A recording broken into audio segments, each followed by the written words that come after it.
On this episode of Booked on Rock, legendary music promoter and longtime VP of Columbia Records, Paul Rappaport. Paul shares the behind-the-scenes moments promoting legendary artists like Springsteen, Bob Dylan, Pink Floyd, and a whole lot more. That's next.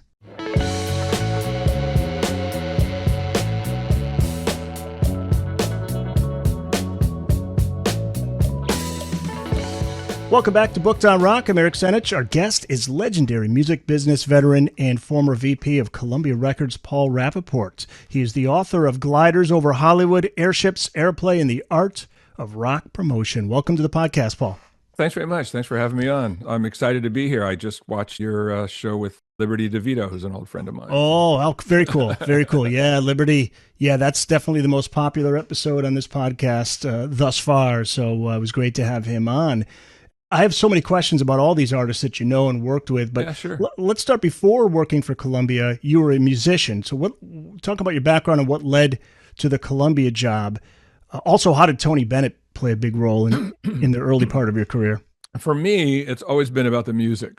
If you read in the book, ever since I'm a little kid, music does something for me, even at an early age. You know, I'm listening to even sort of child rhymes, but there's messages that are infiltrating. And growing up, I used to, on Sunday mornings, watch a show on TV in the 50s. There's not a lot on television on Sunday mornings. And there was a guy who had a car lot, famous car salesman, Cal Worthington, and he had a show live from his car lot. And he would have upcoming country artists play. And then in between him showing you the cars, that he had for sale. But so it was live, so it was very intriguing. And it was the first time that I really saw guitars. I knew what a guitar was, but I'm 7 years old and I'm looking at this and I'm amazed by all these guitars, and they all look different, and each one has a different sound, and they seem like they have different souls, and this music that's coming out of them, is important because they're songs that people are writing. And I was just, infatuated with the whole idea. And at 7 years old, I told my parents I need to learn how to play guitar. So long story short, the woman comes to the house and said she thought I might have problems with what she called a traditional Spanish style guitar, because she said, maybe my fingers would have trouble putting the strings down. I don't really know what the true story was, but I got enrolled in a lap steel program, which it's like steel guitars, like pedal steel, only without the pedals. Yeah, lap steel guitars, very cool. So, there was a guy on Country Music Time, a guy named Red Rhodes. He became a very famous session musician. And this guy, Red, he looked so cool, and he was playing this steel. And I went, well, that looks cool. Maybe some of that cool, will flow into me somehow. But that's how I started. And it was electric. And the idea of it being electric was really cool. And, I plugged it into this Fender Champ amplifier. I still own the amps, 1955 Fender Champ. It was okay for a little while, but it just, it really didn't do it for me so much. And when the folk movement came and I heard Bob Dylan, and I saw Peter, Paul, and Mary, and then I was like, okay, forget that. I'm going to go out and learn how to do this myself. I went and bought a guitar, fixed it up for myself so I could play it properly, sat with a music book and just learned chords. And then friends would come over and say, hey, this? And, it wasn't YouTube then or anything. So, but the guitar would never leave my hands. I mean, I could be watching television and still just chording, just to make sure that I was, doing things by rote. And it's just, the guitar has just been a companion forever. I played in bands since I was a young teenager. And you grew up where? I grew up in Southern California, small town called Bellflower. Went to Downey High. As you read in the book, I actually went to high school with Karen Carpenter. Yeah. She and I were buddies. She sat in front of me in French class. Yeah, and Karen and her brother from New Haven, Connecticut. Oh, that's right. They're originally not far from where I am here. And I did not know that. I just thought they were California kids. Later, for all I knew, we didn't even know she could sing. She was just a drummer in the band, and we knew she had a band. I knew she could play drums because I knew the guy had taught her how to play drums. We didn't know that she could sing until the record came out, and it was like, oh, Carpenters have a record, and we were trying to figure out, why don't we have a record deal? We're playing in these hip psychedelic bands, and Karen somehow got a record deal. But she worked hard on it, and there was a music teacher, Mr. Gifford at Downey High, had helped them out, her and Richard, and lo and behold, they got a record deal, and we hear her sing, and we're like, oh my God, we didn't even know she could sing, right? So So it's kind of cool. So the music thing for me has just always been there. I actually fell into the music business. I mean, I did not have a plan to go into the music business. I was just playing in bands. I was playing in bands in college. I went to UCLA. I played in a punk band, an early punk LA punk band called Mogan David and his Winos, which has somehow become a cult thing. If you go on eBay and look for a Mogan David and his Winos album, I mean, there's like bidding wars Oh, now. really? Yeah. That's cool. And the funniest thing is, it's a takeoff on the first Beatles album before Ringo was in the band. There was an album called Savage Young Beatles, and there's a guy named Pete Best. For those of you who know your Beatle history, and we literally shot our album cover to look exactly like that cover. So we were Mogan David and his Winos, and we were the Savage Young Winos. If you go on eBay, and the music is on YouTube, which amazes me. The last bidding war, our album went for like $133. If you want the Beatle album with Pete Best on it, Savage Young Beatles, you can get it for $3.50. So Wow. Go figure, man. Go figure. I don't get it. I don't get it. So now I fell into the record business because I played dances for the fraternity I was in. They knew that I was into music because I had stacks of amps and guitars, and I'm always practicing. And one day, Columbia Records was looking for a college representative. A number of the record companies, the bigger ones, had started college representative programs because they wanted street teams, because you have to realize all this new music was happening.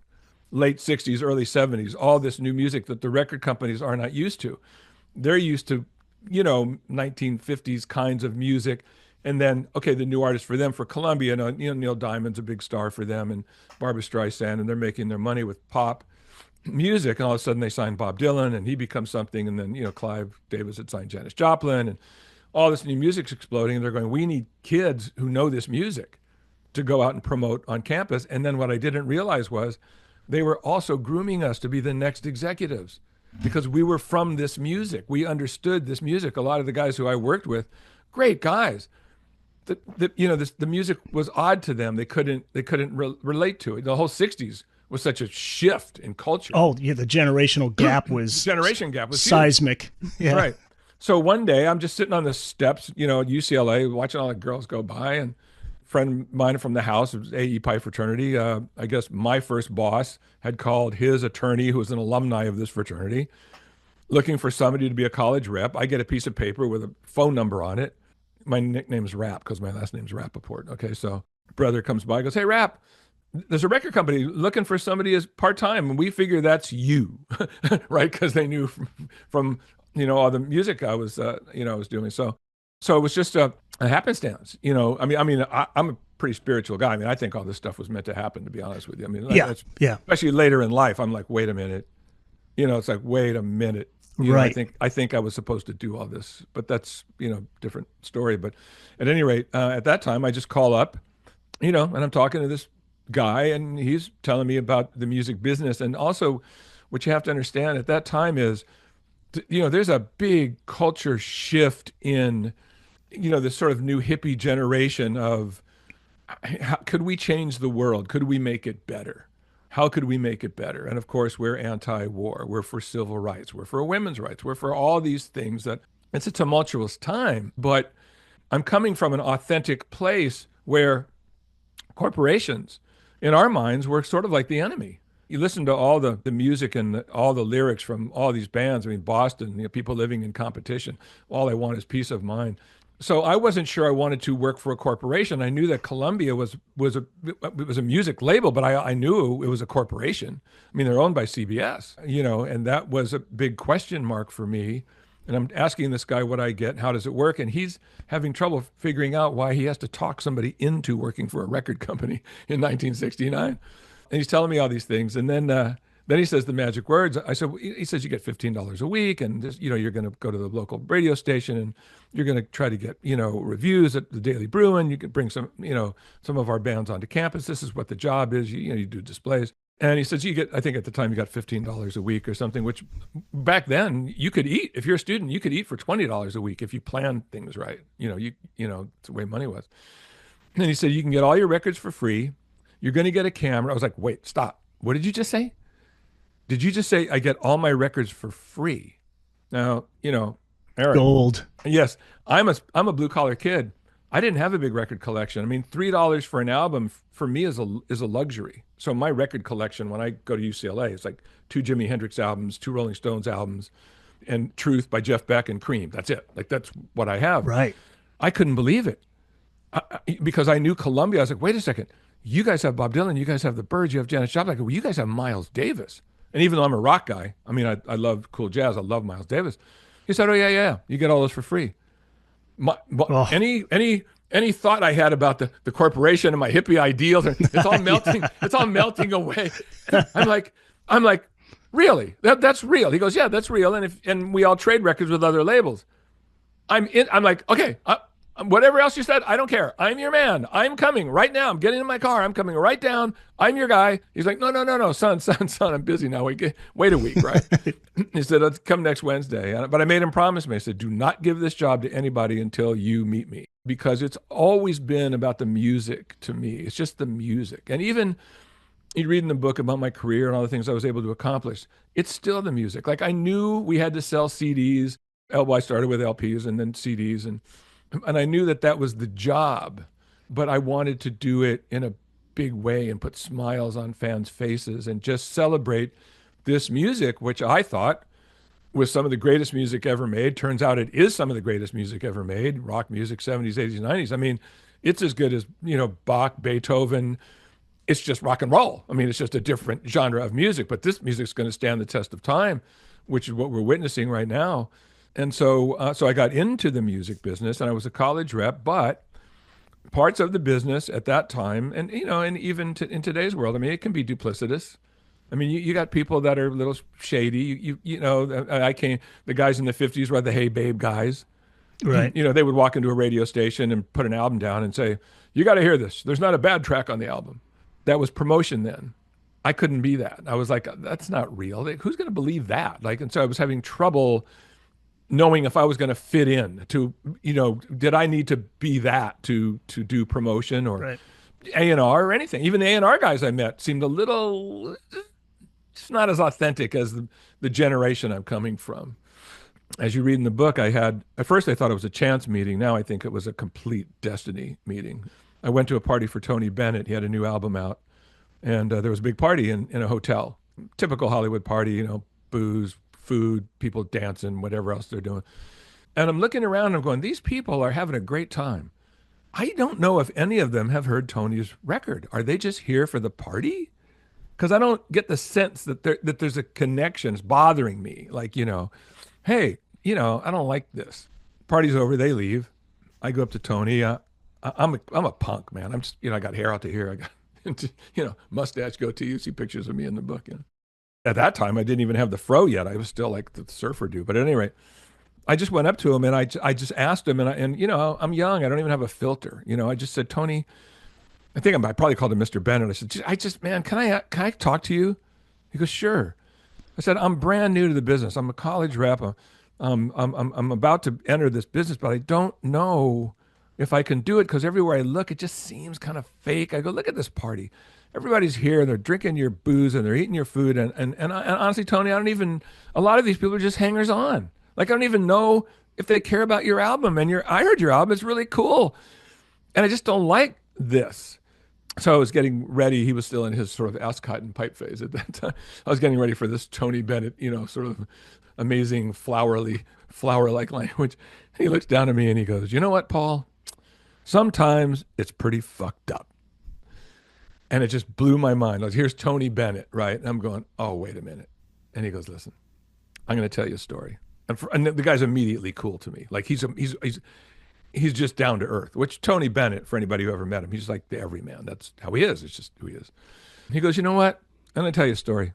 I've had some really big hits in my life. Left my heart in San Francisco, made me a world citizen. But then the music changed. And now all of a sudden I found myself, I don't know where I am now. Like, maybe I'm out of popularity because, now there's the British invasion and whatever. I didn't know what to do. He said, I went to see a good friend of mine, Duke Ellington. I said, Duke, I don't know, shall I remake myself? What do I do? And Duke said, Tony, the business is fickle. People are fickle. Don't you dare change who you are. You are an apple. You're the best Tony Bennett apple we have. Do not try to change yourself into an orange. It's not going to work for you. And you're just going to get lost. And if you remain true to yourself, you'll see you're a great artist. The world will come back. It'll come back and find you for who you are. And he looked at me and he said, Paul, I'm going to tell you what Duke told me. Same thing. You seem like a really good kid. He goes, the most important thing is that you love music. In this business, that's the most important thing. I can tell that you just love music. You'll be fine. You just do it your way. You don't have to be like anybody else. If you go in and you have to talk about an album, talk about the tracks that you like, think about the positive things, but you do not have to be like some of these people you're seeing to be successful in this business. And when I walked out of that party, my whole life changed. Like, it was just a big load off my back. I was like, Right. Okay, wow, thanks, Tony. I'm going to now decide how can I do this my way. And as you read in the book, I have a very creative mind. So I'm doing crazy shit, but yeah. But it turns out that passion, that love for music is Right, what sold it even more so. it is what sold It's it even sincere. more so. Yeah, yeah, that's what he was trying to tell me. It's Yeah. sincerity. And look what happened to him. I mean, Yeah. I have this great career. He turns out, winds up on MTV with the Chili Peppers. Next thing you know, I remember. 25-year-olds are listening to Tony Bennett. I mean, his whole career just, shot to the moon again. So With Flea jumping on his shoulders. yeah, no, it's I remember that. Yeah. Yeah, and Tony and I became good friends. I would work a lot with him. You want to talk about a work ethic? I wanted to take rock bands that I work with come with me on the road with Tony Bennett. Okay, you want to see what a work ethic is? You want to know how you stay great and you remain a superstar your whole life? Watch this guy's work ethic. He's early to rehearsal. There's no attitude. It's just, what do we need to do? Let's get it done. Oh, I already did this on the plane. What's next? There's no shenanigans. There's no bullshit. And the greats, who have been known to party, whatever, the Rolling Stones, whatever, they still have a work ethic. And Tony Bennett, I mean, the two guys, the biggest work ethic I've ever seen, the two guys, Tony Bennett and Bruce Springsteen. They're like up here, and then there's a space, and then there's everybody else. Trust me, these bands work hard. I mean, Pink Floyd, they work hard at being Pink Floyd.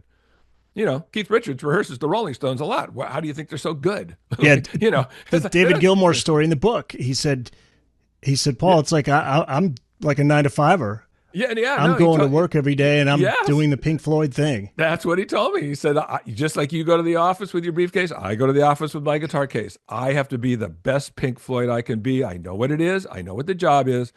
I have to be that way. I have to be one step ahead. I always have to do the next show has to be greater than the one before. He said, people, they think that we like smoke a fat one and sit around and just play, because that's nothing could be farther from the truth. And you see this in all the people that have been around for years and years and years. You read about it. If you read Keith's book, you read about the work ethic, what they have to do. And, my God, Mick Jagger, geez, you talk about a business guy. The wheels are turning Right. in him all the time. So they are working really hard. I'll tell you a story that's not in the book. An Eric Senich exclusive. Exclusive. Ba-ba-ba. Yeah. I was working with a singer-songwriter, and he was working with Bruce. Went over to Bruce's house, and Bruce was talking to him about the work ethic, about writing, and Bruce is very cerebral. And Bruce works at writing. Clarence Clemens used to tell me that Bruce had to write 4 songs to get one. That's how Clarence put it. No, Bruce writes 4 songs and then it turns into one. And the kid said to Bruce, because Bruce had made it by then, and he's got a big spread, right? Bruce is saying, look, you always got to mash the potatoes. You got to mash the potatoes. And the kid looks around and he goes, well, it's probably easier having all this, right? And Bruce goes, no, it's not. It doesn't matter. You still have to mash the potatoes, right? All of this, if you can get this, great, if you're successful, but it doesn't get any easier. It's like you still have to mash potatoes. I thought it was a great, and the bigger you get, the more expectations there are. Oh, that's the hardest part. I mean, now, because most bands have this magical time in their life where it's just this artistic explosion, and maybe they have 3 or 4 albums, and it seems to be that way. And certain bands like the Rolling Stones will have phases. They'll go in and out, and then they'll have a really good phase of 3 or 4 albums, and another phase of 3 or 4 albums. Certainly it's been that way for Bruce and others. But I think that you're held to those magic moments. If you're Bob Dylan, you're held to Times They Are Changing. You're held to Subterranean, Homesick Blues, Hurricane, Blood on the Tracks. They're genius records. And you're held to that bar. So Yeah. it gets harder. Well, Yeah. you were there for Born in the USA. That was Columbia. Yeah. Oh, yeah. Yes, it So was. that was an interesting period because he had Nebraska prior to that. Yes. You Go were ahead. you were expecting Columbia was expecting Born in the USA to come earlier, but then Bruce decided I'm not ready yet. These are the songs I want to do. I think that what was happening in Bruce's mind, I think he could feel it coming. And I think that he wanted to try to negotiate being a rock star, which you can try to, and then it just takes you over. And I think he just wanted to he could feel it coming. And I think he just wanted to do something very spare and real and honest before, the big hit machine was going to take over. And That's interesting. yeah, that's what I think. I think that's what that was about. Can I just hold this off for a second and do one something from the gut here, because the next record is going to be just, a blowout. And I think that's why he did it. And I think that he negotiated Born in the USA, pretty well. But, I mean, it's rock stardom. It's funny. People only see the bright side of it. They don't see it's part of it. It's really hard. And you say that to people, they go, "Oh, don't tell me that. These guys got more money than God. They're playing on stage. They're doing all these things, but they're still human." And a lot, you go on the road, it's hard to keep a marriage together on the road. Lucky for Bruce, his wife joined the band, so Right. easier for him. But it's hard. It's a hard life, right? On the road is a hard life. Doesn't make for great marriages. It's difficult to keep a marriage when you're when you or do this for a living, and then all of a sudden you get all this money, and then you're like paranoid, like, oh God, do I keep all this money? Everybody's wants to touch you for money. All of a sudden people Oh, come out of the woodwork. It's like, now you've got all this money. I mean, I talked to I don't want to mention his name, but a very, very famous superstar singer, frontman, who said, I finally made it big. I have all this money. I have a daughter. It was out of wedlock, but it's somebody he still, takes care of and wants to take care of. And she's asking me for money, and I don't know what to do. I kept trying to tell her, if I give you all this money, it's going to ruin you, right? But if I don't give her the money, then she looks at me like I'm some bad guy or something. It's like it's a walk this fine line of all this kind of stuff. So for everybody Bruce, wants something from you, and you have yeah, to oh learn no, to say no. it's I saw stuff again, and this is another story that isn't in the book, but I was on a plane with Mick Jagger once. We were doing a promotional tour for She's the Boss, his first solo album, and I'm sitting in first class with Mick, and the woman in the back of the plane wants his autograph. So the flight attendant comes up and says, "Hey, woman wants your autograph." So Mick's a cool guy. He says, "Oh, okay." So I open my briefcase. I've got like one of those promotional pictures, Mick, She's the Boss. Asks for her name, signs the thing, da da da, sends it back. 5 minutes later, there's like a commotion. We're hearing commotion. We know what's going on. The flight attendant comes back. She goes, "Now she wants one for her daughter." And Mick's like, come on, like, I'm working. I'm trying. Just tell her thanks, but no thanks. I was happy to give her one, and just let her be happy. But the woman goes nuts. She throws a fit. Mm-hmm. Yeah. We're hearing her yelling things like, "Who do you think you are? You think you're some big rock star? You can't give me two autographs." I mean, obnoxious. I mean, horrible, embarrassing. She's embarrassing herself. She's embarrassing everybody on the plane. And they had to calm her down. And I looked at Mick and I said, "Does this kind of thing happen a lot?"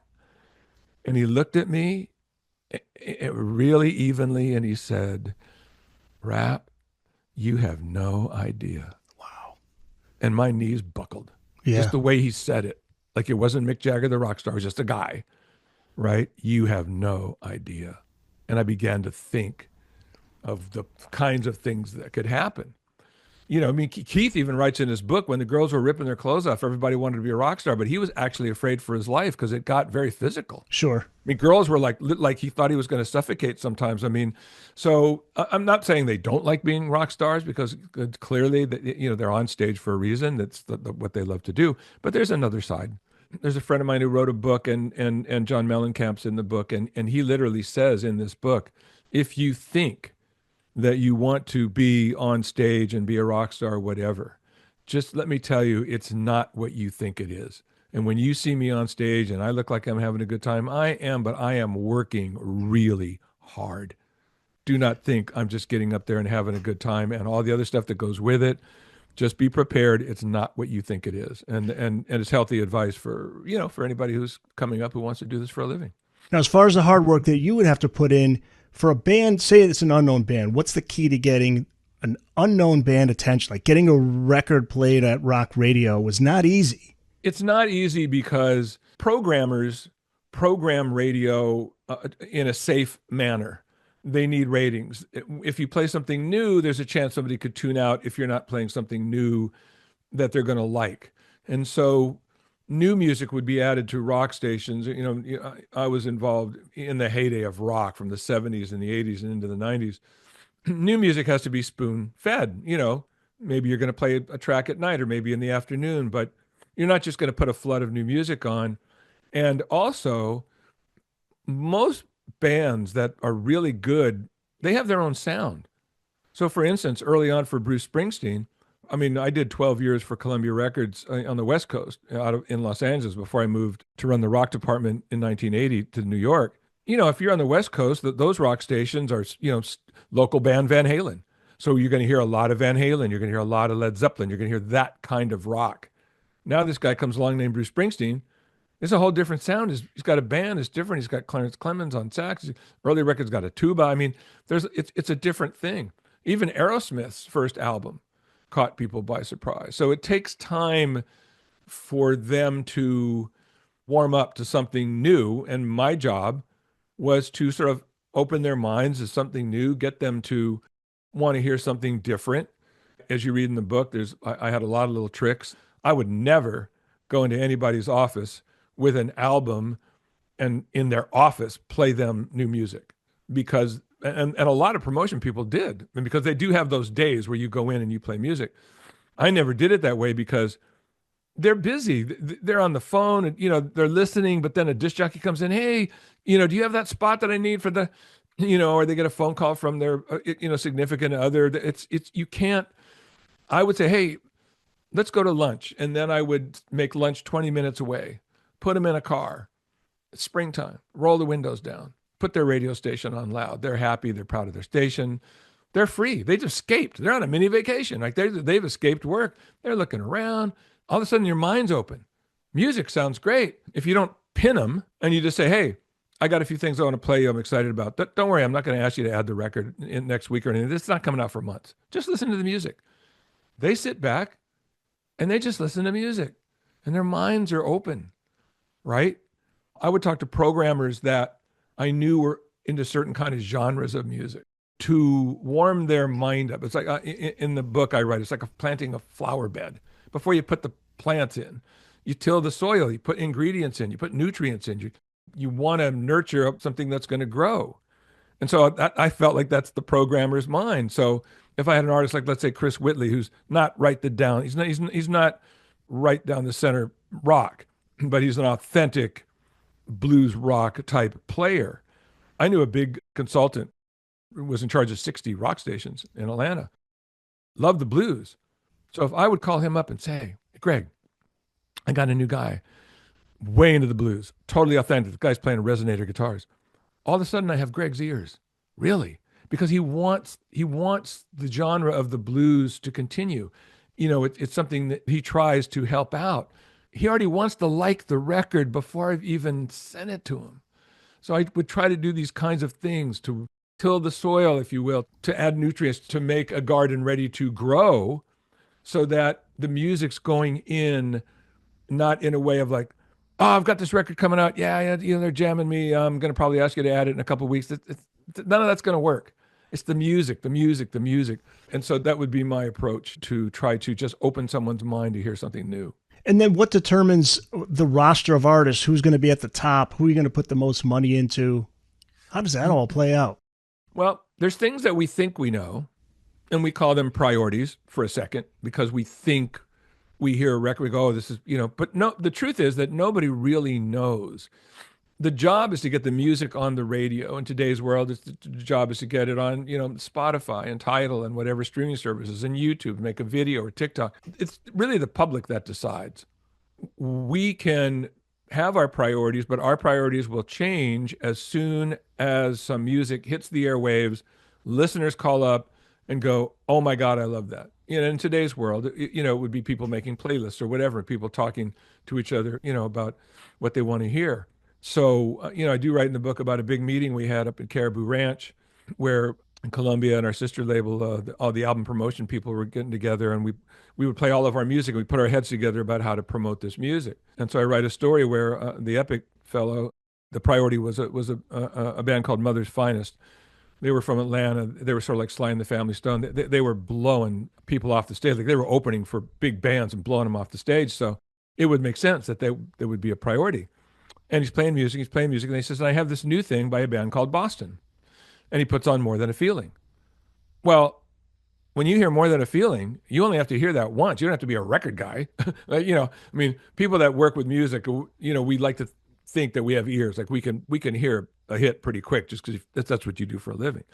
You play More Than a Feeling for anybody, it's going to blow their hair back. It's like, whoa, wait a second. What was that?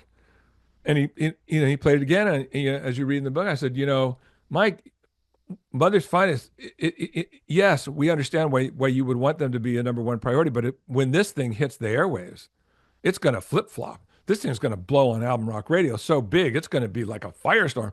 I mean, this is going to be your number one priority, and you won't be able to control it. Not that you want to. I write in the book about Loverboy. There's certain music, I and anybody else, we'll hear it, and sometimes we don't.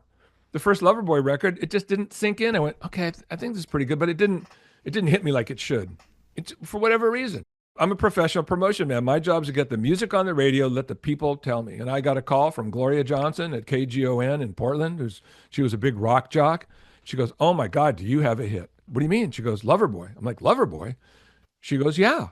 She goes, "I'm playing a track called Turn Me Loose." And in those times, we used to albums would come out and then jocks would play whatever they want. She found Turn Me Loose, started playing it. Phone lines are lighting up. People are going, "Oh my God, was it played again?" If you're a promotion man, that's all you need to know. Now I go back. Now I'm telling everybody that's how records are built. Now you go to other cities, and I would have 25 local promotion people in different cities, telling a story. Hey, the rock station in Oregon's playing this. The phones are going crazy. You should try this. That's credibility. Oh, rock station goes, okay, we won't add it, but we'll play it at night. Oh my God, you're right. It works. That's how, music is built. Now, of course, eventually, not too long after, I go by, listen to the album again, and go, God, how did I miss this? This is a really good record. Yeah. But you do. You just can't. No, not everybody's going to hear everything all the time. So, and I'm not too proud to tell you that. And in my book, I wrote that about that band. But as soon as you see a band live, you can tell also. You can get a record. I mean, I was really into Bruce Springsteen's first record, but when I saw him live at the Troubadour, I was like, oh, it's this. This is like unbelievable. Same for Psychedelic Furs. I loved their first record. Saw them live. I was like, oh my God, these guys are going to be huge. When Alice in Chains, I saw Alice in Chains. I saw the new Led Zeppelin. I saw the new face of rock. I was like, good God. The Spin Doctors there's this great story I just heard Chris Barron talk about because they were under Epic. Mm-hmm. Yes. So Columbia and Epic, like, is Epic we called them our sister label. Right. Well, they weren't as big a label, but they're a force to be reckoned with. I mean, on the rock side, you're talking Jeff Beck, you're talking Stevie Ray Vaughan, Ozzy Osbourne, right? Meatloaf. I mean, on the pop side, you're talking Michael Jackson. So it's not like they're a small label. It's just they have less artists. Okay. Columbia's roster has got rock and country and Tony Bennett and Johnny Mathis and Barbra Streisand, and it's huge. Yeah. Epic's more compact, but yes. There are two really cool stories regarding that. One was there was a station in Vermont that was playing Little Miss Can't Be Wrong or Two Princes, one of those two, and it blew up there. And so then, just like you say, now the record label could say, hey, this station over in Vermont is playing this station, is blowing up, you guys. And then it slowly picks up, and that's always a great story. But there's another story that Chris Barron just talked about at Epic. They had Pearl Jam as the priority. So to this day, he says, I can't stand Pearl Jam. Like he's saying it, he's kiddingly saying it, but kind of half joking, half serious. But he said this, he goes, from what I'm told, there was somebody that worked at the record label that was a huge fan of us, that went to somebody there who was really, could make a big decision like, to really put more money into the spins because, everywhere you went, Pearl Jam had the big billboard at the record shops and they're fully stocked, but the Spin Doctor had maybe one CD, in the back. So this girl was a huge fan of it, and she said, if I can outdrink you, will you promise to promote the spins? And this person said, go, let's do it. And she drank him under the table, and he said, okay, you win. And then said, okay, we'll put money behind. And then they were on Saturday Night Live. Well, that's the record Rolling business. Stone, color. Yeah, that's the record business I know. That's hilarious. Yeah, no, but that's why I wrote this book, because people won't believe this stuff. Yeah, this business was run on ego and whim, and Eric, logic never got in the way. All of this stuff, you can't. The manager of, I wrote in the book, the manager of Journey. Herbie Herbert, the late, great Herbie Herbert. Herbert. Okay, Journey is huge. We're selling 50,000 albums a week. I can't remember what album it is. But we have to come up with a new single, and it's a timely conversation because when you're selling records like that, you need to put singles out to keep the momentum going. So I have to tell rock stations what the new single is. We have to put it in production, whatever. I'll never forget this. It's a Thursday. And I have to have the single that afternoon. So Herbie calls me. Now, Herbie, just like the girl who, drank me under the table, Herbie got on a Yiddish kick. He's not even Jewish. You read about it in the book. Yeah. Why he did. But he got on a Yiddish kick. Sends Yiddish for Dummies to the whole industry and says, if you want to speak to me, or they had a famous road manager, Pat Bubba Morrow, if you want to speak to me or Bubba, you're going to have to speak a couple lines of Yiddish. I get the book. It's cute. I get the note. I get a call from Herbie. It's Thursday. We have to discuss the single. I'm like, hey, Herbie, how you doing? Yeah, man, we got to pick a single today. Was machst du? How are you? He starts talking to me in Yiddish. I'm like, Herbie, I got the book. It's cute, right? I said, this is a timely conversation. He keeps talking to me in Yiddish. He talks to me in Yiddish for 2 minutes. Then he stops. He goes, Rap, what the fuck? A nice Jewish boy like you can't learn a couple lines of Yiddish? I said, Herbie, I got the book. It's cute. We're selling 50,000 records a week. This is a heavy conversation. You and I have to figure this out today, this afternoon. It's 3:00 in the afternoon here in New York. He goes, I know. Learn your Yiddish and call me back. Click. All right. Welcome to Rock and Roll Business 1985. There's some characters, right? Yes, you can't make this shit up. If I want the new Journey single, which I have to get the book out, learn 2 lines of Yiddish to speak to him before I can get the Journey single, right? This is real.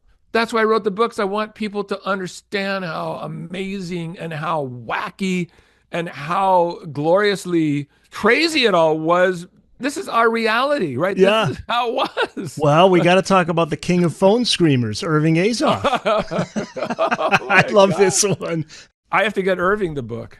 So, or somebody, he would get a kick out of it. So for those who don't know, Irving's claim to fame is he managed the Eagles. Yeah, legendary. His other claim to fame is that he was the biggest notorious screamer in the business. People were terrified of him. In fact, I remember having a phone call with somebody who was trying to intimidate me. And I'm on the phone with them, and they're really trying to get me as a manager or whatever. And I said, listen, I've been screamed at by Irv Azoff. So whatever you have, you're not going to get to that level. So let's cut the crap and let's get to what we have to talk about, because it ain't going to work on me. Yeah. I have like the fucking heat shield from Irv, okay? No introductions, no hello, how are you? No, so Irv calls. And it was a Dan Fogelberg record at the time, and I had just gotten it to a radio station. They were just, radio has to listen to it. Then, it takes a week. They had the record. I knew they would like it. It was right in the pocket for, Southern California. But as you read in the book, it's Irv Azoff, line 1. Hey, Irv, how you doing? I want KLOS, and I want it now. Right? KLOS is the big rock station at the time. Yeah. Irv, hey, hey, Rap, how you doing? Hello first, and then yell at me. I want KLOS, and I want it. And as you read in the book, that's all he said through the whole entire conference. No matter what I said, that's all I heard back. And I would tell him, Irv, I just brought the record to the radio. It takes a week. Just give them a second. I think they're going to add it. I'm pretty sure everybody loves Dan. Don't worry. And, and the last thing I heard from him was the first thing I heard from him. I want and his reasoning was, I'm going to put everything out there for my client. So no. Herb's MO is, intimidate everybody, get anything you can. Then he can go back to his client and say, hey, look, I got everything I could. And he'll push you to the brink. But I will say also, as the years have gone by, he helped me out through some things I really had to negotiate. And he's really cool. And he goes, hey, Rapp, look, tell the guy this, tell it this way, tell him that way. So, and he's done a lot of things. I mean, he's gone on to do Live Nation. I mean, this guy has been in charge of everything. But I do think what he accomplished for the Eagles, even after the business fell apart and he was able to put out his own stuff and make things happen, I don't really give a shit about the corporations and ticket sales and all that stuff. I care about the artists. What this guy did for the Eagles is phenomenal. Oh, yeah. The title Gliders Over Hollywood comes thanks to, here's another great story, a very clever idea that you had to help Aerosmith, who had just signed with Columbia. You were promoting them. You and Elton John on the roof. Well, what happened was, we always would make sort of tchotchkes for bands that we thought we really had a shot with. So we'd make hats and belts and belt buckles and T-shirts. And somebody in New York decided that they would make gliders, like balsa wood gliders, and they would put Aerosmith on the wings. That was a good idea. Now, I was still working on the West Coast at the time, and a big bag, must have been 1,000 of them, of these gliders show up in the mailroom. I'm just a big kid, and I've been flying gliders, and you read in the book, I'm shooting rockets off. Yeah. I saw this bag of gliders, and I went to the friend of mine who was in the mailroom at the time, a guy named Ron Sims. His nickname is Spider. I said, Spider, yeah, we're going to take all these to radio stations and retail, and they're going to hang them, and it's all going to be a thing. But before that happens, you and I have to go on the roof of this building because it's 14 floors up. It overlooks Sunset Boulevard. You can see Hollywood like crazy. I said, imagine flying gliders off the roof. Imagine how far they'd go. We don't have to worry about trees like when you're a kid. Thermals are going to come up. Like, these things will go forever. So his eyes light up. We go up on the roof. We start flying gliders. Next thing you know, we're sponsoring glider races at noontime. Come up and fly gliders with, Spider and Rapp. We're like, man, I think I can hit the Hollywood freeway. And Spider's going, no, I think I can hit the Hollywood Bowl. So we would have guest pilots. Well, one day Elton John showed up. He wasn't on Columbia, but he came to see an old friend that used to be his road manager, a guy named Johnny Babcock, who you read about in the book, Johnny Baggs. So, Baggs calls us. He goes, hey, you want to meet Elton John? We're like, yeah, sure. So we go in. He goes, hey, this is Elton. And Elton's, looks like Elton John with the big rose glasses and the platform boots and everything. He's a cool guy. So we knew he loved music. We said, Elton, come with us. We take him to the record room. We give him free records. He's got records stacked up to here, right? Because we have a library of all. And then we go, hey, listen, before you go, we're on the roof. We're flying balsa wood gliders off the roof all over Hollywood. Do you want to fly gliders? And he was like, sure. And he's like reduced to a kid. So we're bounding up the stairs and we're thinking, oh, Elton John, man, take me to the pilot, Rocket Man. He must be a good glider pilot. Right? What the fuck do we know? It's like, doesn't matter. We spent all afternoon with Elton John, like tossing gliders. That's awesome. So I wanted a title that, it turned out that I couldn't come up with a title. And the publisher said, if you can't come up with a title that explains the book, let's come up with another title that people might go, geez, what is this about? And then you can have a subtitle.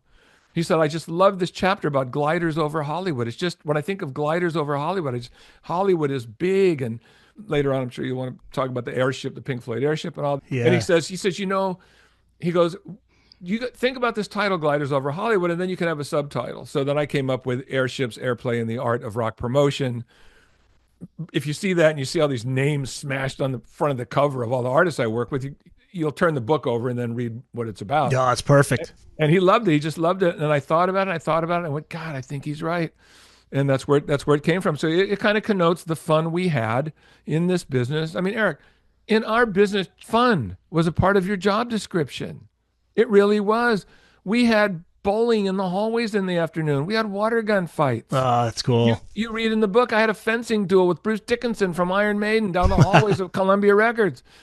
There was a meeting called to discuss the fact why the LA branch would no longer be allowed to set their table on fire at future record company conventions, because every convention we were rowdy, in our table. And at the end, we'd set it on fire. And we became the hit of the convention. And, somebody figured out in New York, this is not a good idea that these guys are lighting a fire in a ballroom in a hotel. Yeah, that's the other story. That is great. Right. But this is a business meeting to discuss. Right. This is normal. This is what I want people to understand. This is how nuts it was. This is normal for our business. Half the people in this meeting rebelled, and they want to know why we couldn't set our table on fire. But here's my question: did that change over time? Did things get too sterile? I hate to skip too far ahead, but I might as well just ask you. Towards the end, when you decided to step aside and you said it's time for me to move on, had it gotten to that point where it was not the same as it was? Yeah, by that point, in 2003, I'd worked there since 1969.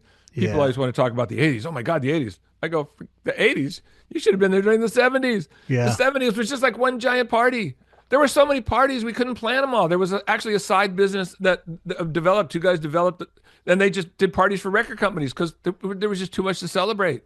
In 2003, that's when things really were starting to change, not in a good way, right? Because the streaming services and file sharing and all that. All of that is, we're feeling the brunt of that. Right. The business is starting to contract. The business that I was in was like the Wild West. The rock business especially exploded in the 70s and through the 80s. We were selling so many records and CDs. You didn't even need a hit single. Just rock radio was so big. That's what I was in charge of. But what happened was, somewhere along the line, the record business, well, let me put it this way, better. The music business became the money business. And that's what ruined it. Because all through my time, 70s, 80s, and even the early 90s, the accent was on the music. The accent was on the art. The accent was on players wanted to be the best players they could be, make the best records you can make. We're going to put you in studios that are the best studios in the world, that are made for the best fidelity with the best producers. And then we're going to give you the greatest album cover designers. And you're going to get people like me who are experts in their field to be able to make something big happen. It's like a whole village of people that would make this happen. But it was all based on the art. And it also was based on fun and making fun for the fans. Even as late as 1994, I'm sure we'll get there, but even as late as 1994, I talked Columbia Records into an airship for Pink Floyd. Okay, the thing cost $750,000. There's an Aerosmith party for 9 lives, $450,000. But the most amazing party you've ever been to. It was like surreal. It was full of a bunch of different rooms, and the rooms were lifted up by a pulley. I mean, we were that kind of business. We were bigger than life. If you did something bigger than life, people would talk about it for months, right? And that helped perpetuate what you were trying to promote. But somewhere along the line, it was like, wait a minute, don't leave any money on the table. That's the big phrase. It's still today. Don't leave any money on the table. Well, if you don't leave any money on the table, where's the fun money? Where's this vibe come from? Bill Graham used to build movie sets like backstage for all the bands that played for him in San Francisco. If you were Pink Floyd and you played for Bill Graham and you went backstage, the industry was such a big industry, there were so many people backstage. Bill would build an English pub that you walked into, sat down, had a beer and a steak and kidney pie. A real English pub built backstage like a movie set. What do you think that costs? For Bruce, it was a New York bar. It was a gelato stand. I mean, for The Who, he had a bunch of ping pong tables. They were all painted like the Union Jack. Why? It was part and parcel to Bill Graham was the P.T. Barnum of rock, right? He's a showman, right? This is what happens, It's like, yeah, I could do a big event, but I want to do something that people are going to talk about forever. You read about in the book. I mean, I'm shooting laser beams off mountainsides that go for 30 miles. Half the people looking at it think it's War of the Worlds. They think, I want to do bigger than life kinds of things. And so by the time 2003 comes, I had a TV show then on A&E called Live by Request, and I was producing. Oh yeah. Yeah, I was producing 3 DVDs. Okay.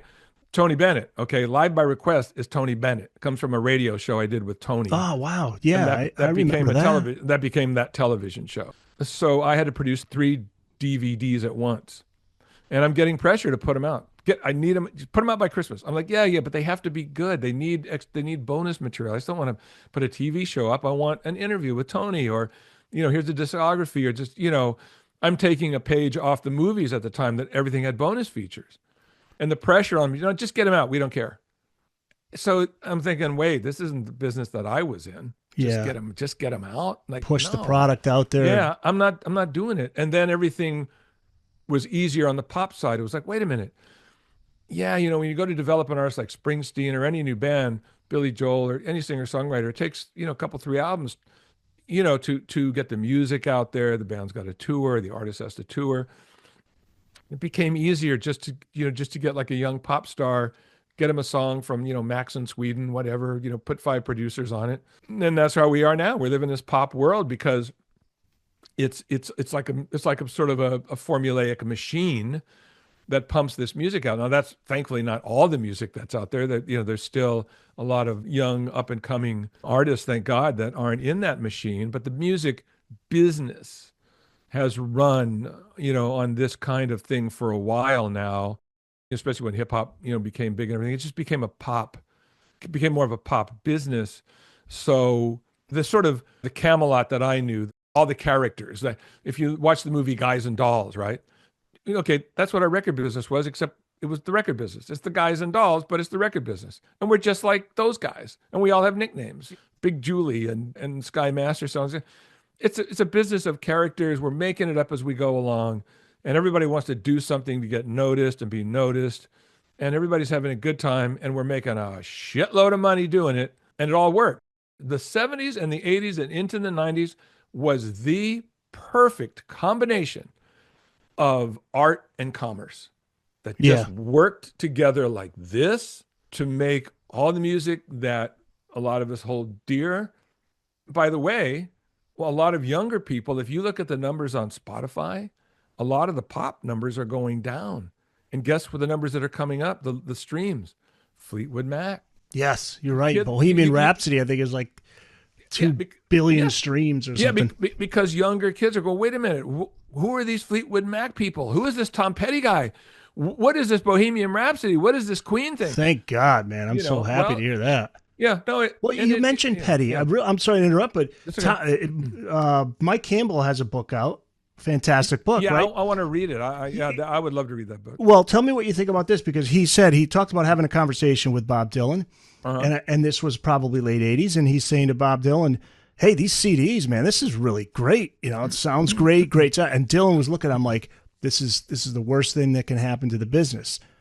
And I think what he was trying to say is Dylan was basically saying that this is going to lead to, like, people can copy these CDs a hell of a lot easier now. It's going to be, it led to file sharing. It led to all that stuff where people were getting their music for free because it was easy to burn CDs. No, I think, or is that? I think also for Bob, knowing Bob, because I had the conversation with David Gilmour from Pink Floyd, they were all worried about the fidelity because the CD is first of all, it's very convenient. The first time I saw a CD, the big thing, I went to the president of Columbia Records, Al Teller at the time, said, we're going to show you the future. He has a box, puts the disc in, disc starts playing, you hear the music, he turns the box upside down, it's still playing. It was like, oh, whoa, this is convenient. Now, none of us knew what digital meant at the time until it started to come out. And we were like, wait a minute.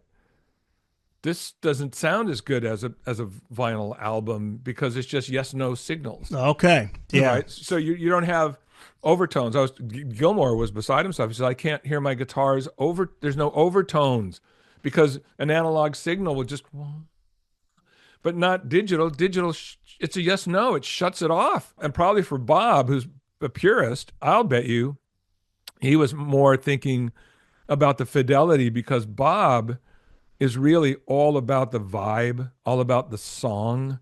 He's not even into perfection that much. He's into paint a picture, and when the picture's painted, it's painted, right? He doesn't need to do a lot of overdubs. It's not his style. And I would imagine that some of what, I want to read Campbell's books. I'm a big fan of his. And I would imagine some of it for Bob was that. I don't know. What I couldn't figure out is this. Okay. Columbia Records is owned by CBS Broadcasting for a long time. And then it gets sold to Sony Music. Okay, this is Sony Music. These guys are creating this thing called the CD. Like they know about digital and computers are happening at the same time. What I could never figure out was these guys are smart guys, right? Japanese. Well, if you see this digital thing that you're making and you see how it digitizes and works on the computer, aren't you like afraid that this can be stolen? Right. You know, I don't understand how they didn't get it. I mean, they're making both things. Like, how do you not understand this could be dangerous unless you put some kind of protection in? You know, next thing you know, Napster happens, and then that's that. But I just Yeah. couldn't figure out how they couldn't figure that out. But look, digital's digital. It's convenient.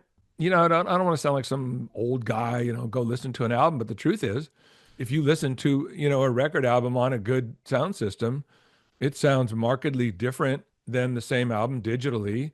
There's more space. You feel the instruments more. Sure. It's just the way it is. It's just a fact. Feel like you're in the And, room. yeah, If and you now if you put them yes, on yeah. onto a computer and look at the sound waves, it's one big block on the newer music. On the newer music, And yeah. you look at the older the vinyl era, it's nice beautiful space in between, Dynamics, ups yeah. and down, right? Yeah, so it's just a fact. And you know, look, they're selling vinyl. If vinyl's making a comeback, I don't know if it's going to, you know, I don't know how big it's going to make a comeback, but they can't press it fast enough. I mean, if you're putting out you know, music now and you want a vinyl album, you got to tell those guys 6 months in front. They're 6 months backed up because there's so much vinyl being pressed. So I think that's a good thing. I mean, look, we all move forward, but I think that's healthy. Yeah, I would hate for people to just forget about that. I'll tell you something fascinating. I went to a friend of mine's house, a guy named Josh Rosenthal, who I worked with at Columbia. Is a good friend of mine, and he's got his own label called Tompkins Square, does a lot of acoustic guitar music and stuff. He collects 78s. I went over to his house and he goes, "Do you want to hear some 78s?" I said, "Sure." Now I'm thinking, oh, this is an old technology, right? You know, because it's before 33 and a third. He put on Aretha Franklin. He's a collector. He put on Aretha Franklin's demo. And it's across the room and I'm hearing it. And it's like she's singing to me in a chair. And I looked at Josh and I went, "What the hell?" He goes, "Yeah, it's even better than 33 and third. It's going faster." He goes, "You don't understand. The 78 is even more magical than the third." I didn't even know this. Hmm. You're right. I thought people just collect 78s because they're antiques. Right. No, they sound amazing. I swear Aretha Franklin was in the room. I mean, oh my God. So yeah, there is a magic to this. The black vinyl, we used to call it black magic because it was. Yeah, it also forced artists to put the best of the best on side one and Yes. side two. Once CDs came in, you could put more songs on there, but I don't know if that's a great thing because then sometimes you're putting a lot of filler. It's well, not only that, but it's too much for the human brain. I remember early on when Elvis Costello put out "Get Happy." It was a double set, and I was like, "Oh my God, this is too soon." You can't. People can't. They're not going to be able to just accumulate all of this. You know, it would have been better if that record would have come out down the line. Also, you don't have to think as hard because you go, "Oh, I'm not sure about this track. Yeah, throw it on there." But man, when you have 12 tracks, you're going to get the best of the best of the best. I remember talking to Leonard Cohen once. They had a greatest hits coming out and they put on a bonus track. It was an outtake. It was really good, but it was an outtake. And I said, "Leonard, what's up with the outtake?" And he goes, "I'm going to tell you what's up with that." He goes, "It's an outtake, meaning I didn't think it was good enough ever to put on a record, so I didn't." And the label talked me into putting it on because they're telling me people want to hear it because it's something different, et cetera, et cetera. He goes, "But what they're calling bonus material, right? A lot of these bands, right? Okay, here's an outtake. Well, I mean, some outtakes are kind of fun sometimes. I like there's certain albums that I have and CDs that I have of different outtakes, or you hear a band, you know, creating a song or whatever, and it can be interesting. But his overall point was, if I wanted that on an album, it would have been on an album. Right. And so that means that every track that you hear on a Leonard Cohen album is there for a reason. And all these other ones aren't, right? So to your Yeah. point, yes. Well, You know, it makes it a tighter, more, here's the best of the best of the best because we can only fit, you know, 12. Bob Dylan, let's go back to him again. There's a quote about him. He told you, people think they're meeting my lyrics. Yes, which is the truth because it happened to me. If you grow up in the 60s, which I did, and Bob Dylan shows up and you're in the middle of the Vietnam War and you there's a cultural revolution about the way people are living life, the way they feel about life, the way the birth control pill is invented. Now all of a sudden there's sex before marriage. But the whole world is changing. And this guy is leading the charge, with these songs. And as a young, as a whole young generation, these songs are going inside of us where he's helping shape our lives. The times they are changing. And guess what? You are making that change, et cetera, et cetera. So because he is such an amazing songwriter and the songs are so heavy and the songs come with so much meaning. And it happens also with other artists too. If the music's inside you first, when you meet Bob Dylan, you don't know who he is as a person. You think if you meet Bob Dylan, the first thing you look at when you see him is the songs. Like you can't help it. You just can't help it. Every song came out of this guy's head. I remember the first time I met him, and because he's not really a big guy. He's like a small stature. This is going to sound really funny and probably sound stupid, but under honesty is the best policy. I remember looking at Bob Dylan going, he doesn't really have like a big head. His head is kind of small. How did all that come out of that head? Right. I'm looking at him, right? I'm like, I know that sounds like I'm an idiot, but I was like, but that's what would happen to me. And then when you meet him, you think you're going to hear lyrics. So it's crazy. Like you could maybe say, oh, Bob, I need to talk to you about promoting your record. And maybe you might think he's going to come at you with, well, Rap, you don't need a weatherman to know which way the wind blows. Right. But that's not him. He's a guy, right? And so he would say to me, Paul, the trouble is people think they're meeting the lyrics. I know that I wrote those songs. I know how heavy they are, but those are the songs. I'm me. Like I'm a human being and it's different. Well, I thought it was interesting that he was bummed out if his album sales weren't too good. I just figured a guy like him would be like, yeah, whatever. But he felt like he was losing touch with the audience. Maybe. But I thought so too. No, when we talked about that, as you read in the book, I mean, this was a very serious conversation. He says, "Well, I don't understand why Fleetwood Mac sells 6 million records, and no matter what I do, I can only sell 1 million records." Yeah, he was ready to walk away, wasn't he? I'm thinking, why does he care? He's Bob Dylan. Yeah, it's like, it's like, don't you get it? You're Bob Dylan. So I'm trying to tell him that, right? But I tried to explain to him. I said, Bob, come on, man. Fleetwood Mac, these people craft hit singles. They're not writing 12-minute Sad-Eyed Lady of the Lone Land, Desolation Romance. You're a poet, right? They craft hit singles like they're almost jingles, and they put hooks in them, and they overdub, and they're 6 months in the studio. I go, he had a famous album where I said, you pull a mobile truck up to a dentist's office and go in there, and 2 weeks later, it's Roll It Bob, and an album comes out.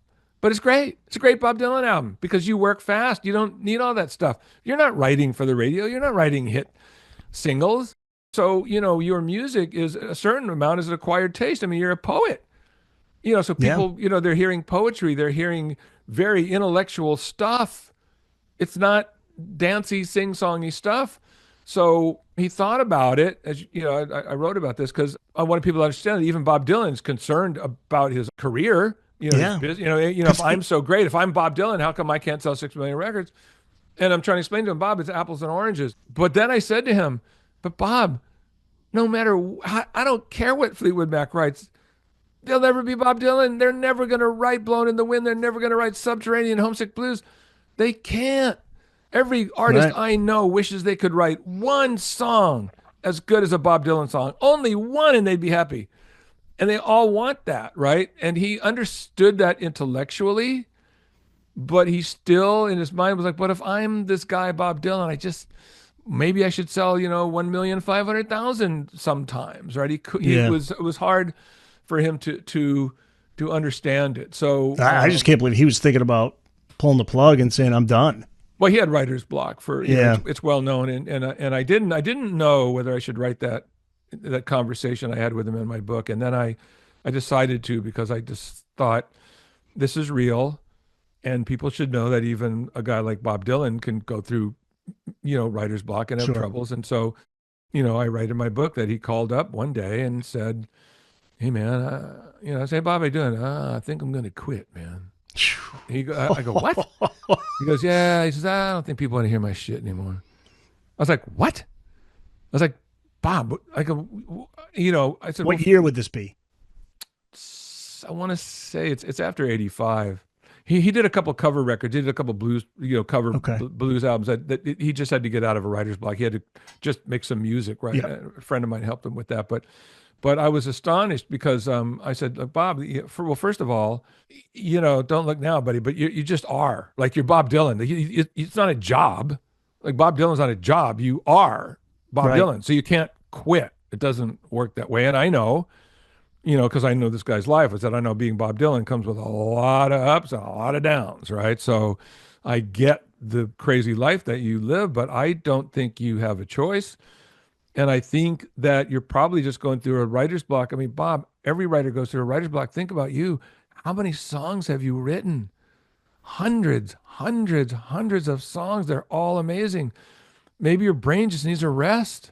I mean, that's what I think. I said, just because it happens and you're not used to it because you've been so prolific. But I can't imagine it won't come back for a guy like you. Like you're just because you're like Picasso, man. You just, Sure. and it Yeah. did. Oh, Mercy in '89. Yeah, It's a yeah, great no, album. and look, the last two. I mean, this guy, how old is this guy now? Time 81, Out of I think. Mind, and then Rough and Rowdy Ways. I mean, the guy's nonstop. The song he made on JFK's assassination is still mind blowing to me. That's Murder Most Foul. Yeah. Right. I mean, That he's the Shakespeare of our time. I mean, Yeah. he just is. And I know he's an acquired taste for some people, and so I just didn't know if that was too personal to put in the book. And I went, this is one where I just got to go right up to the line and just tell this story Yeah. because it happened and it's well known that he had a writer's block. So Let's talk about. I got all these artists I want to ask you about. My God. Well, I want to ask you about the Dylan and the Grateful Dead album because the key to that was the timing because you kind of knew like this album is not working. It doesn't sound great. That was the Bob Dylan and Grateful Dead album, which was panned, but you spun it into a gold record. right. Timing. So well, it's timing. I think I don't know how many more questions you have. Some of these we should let people hopefully get the book. Get to the read. book. We can skip over. Yeah, like let me pick. You know what? I would just tell you about the Dylan and the Dead. It's worth reading because that's a complete magic trick. Yeah. Sometimes you, as a promotion person, you're doing things organically. There's a couple of things in the book that you read about this and Tommy Conwell record going from 5 to 1. There's things that you can finesse the charts. There are things that you can do to help things along. The Dylan and the Dead is I think really something special because it's a magic trick. I mean, I was getting heavily into magic. I was working with a legendary, fantastic, great elderly magician, and he taught me some things that I put into working this Dylan and the Dead. And I think if you get the book and you read about it, I'm the guy that wrote it, but even if I didn't write it, whoever wrote it, it'll blow your fucking mind. I don't mean to come off as some ego guy. Nah. That's not who I am. I'm proud of that one. It was like okay, how do I get this done kind of a deal. So, Let's talk about Pink Floyd because we did promise to talk about that. Yes. Number one, the Division Bell album story. And then I do want to ask about Momentary Lapse of Reason. Sure. But tell me about the Pink Floyd Airship. Biggest rock marketing event in history, you say in the book. Yes. Well, 1994. Yeah. When I do big events, I like to take a page out of a band's music or their live show so that there's an authenticity to it so that it makes sense for a fan I'm going to do a big event. It's going to be like, look here, but it needs to be attached in an authentic way to the band. Early on in the book, you read about the Blue Oyster Cult and the laser beam shot because they were getting into laser technology. They were one of the first bands to use that in their production. So that made sense. When it comes to Pink Floyd, they were very famous for their inflatables. Anybody who ever saw the Animals tour or subsequent tours, they had a giant pig that would float across the stadium. They're famous for inflatables. They're famous for bigger than life. For the wall, they had the marionettes. I mean, you're talking floor to ceiling, giant puppets. And this is what they're known for. In 1994, I knew that they would make a great album and I knew that they would do a successful tour. But at this time now, I'm out of promotion. I'm now doing a marketing department for Columbia, sort of a creative marketing department. And part of it is these big events. So I'm thinking, okay, it's 1994. There's a lot of young people that probably could be new fans, for Pink Floyd, right? How do we get these people involved? How do we get them to know what a Pink Floyd is? Also, I knew they're going to sell a lot of music, but when you get to this, what is beyond superstardom? Super duper stardom. I wanted something Beatlesque. When the Beatles came to town, everybody knew they were in town. Your grandmother knew the Beatles were in town. I mean, she knew what a Beatle was. She may not know the music, but you couldn't escape it. And so for Pink Floyd, I was like, okay, that's what I want. I want something so big and so amazing that a whole city knows that Pink Floyd has an album and a tour.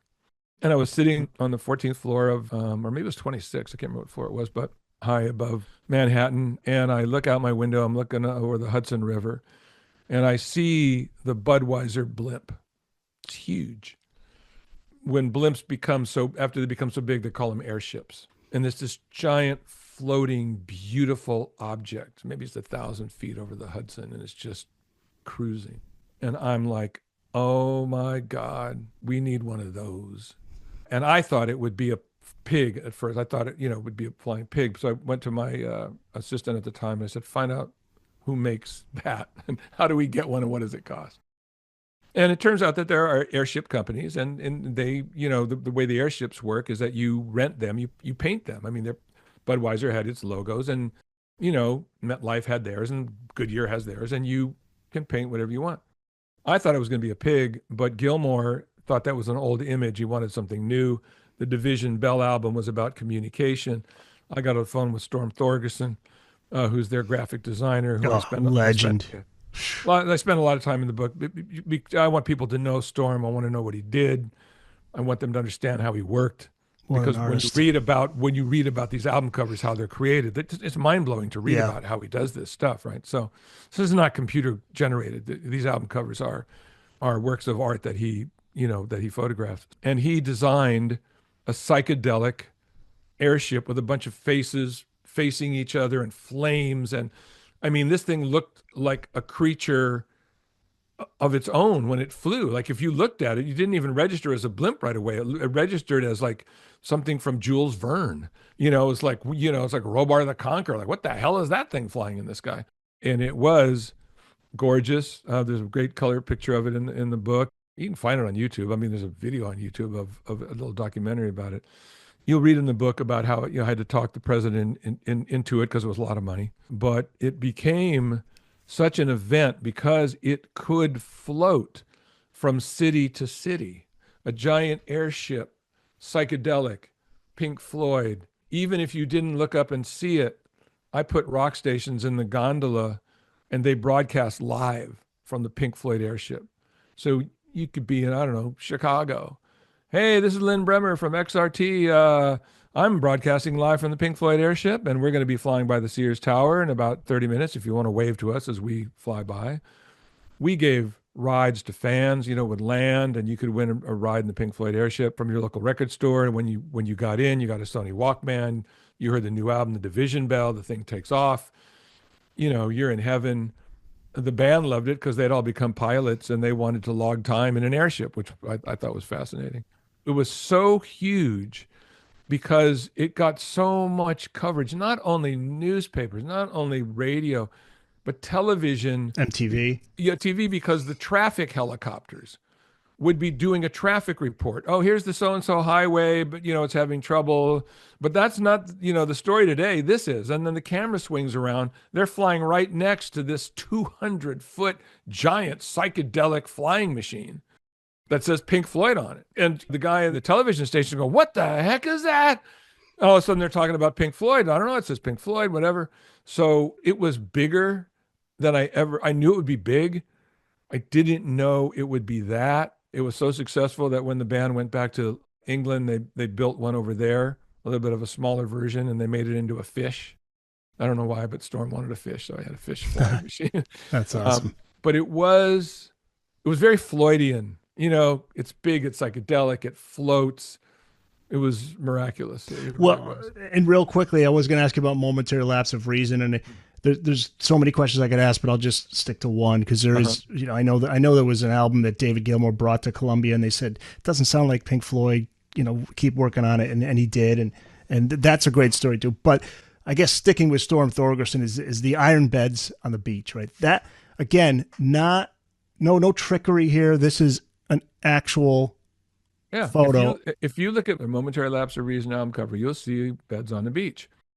Most people think it's maybe, maybe it's 5, 7 beds and the rest is, computer generated, CGI, but it's not. It's 700 beds on a beach. That, in those days, everybody had a budget. Storm had a big budget. If you'll notice, when you look at A Momentary Lapse of Reason, it looks wet, looks damp. And it's damp because it had rained the day before. They were supposed to shoot it the day before it rained. They had to take 700 beds off a beach and the next day put them back on a beach. Unbelievable.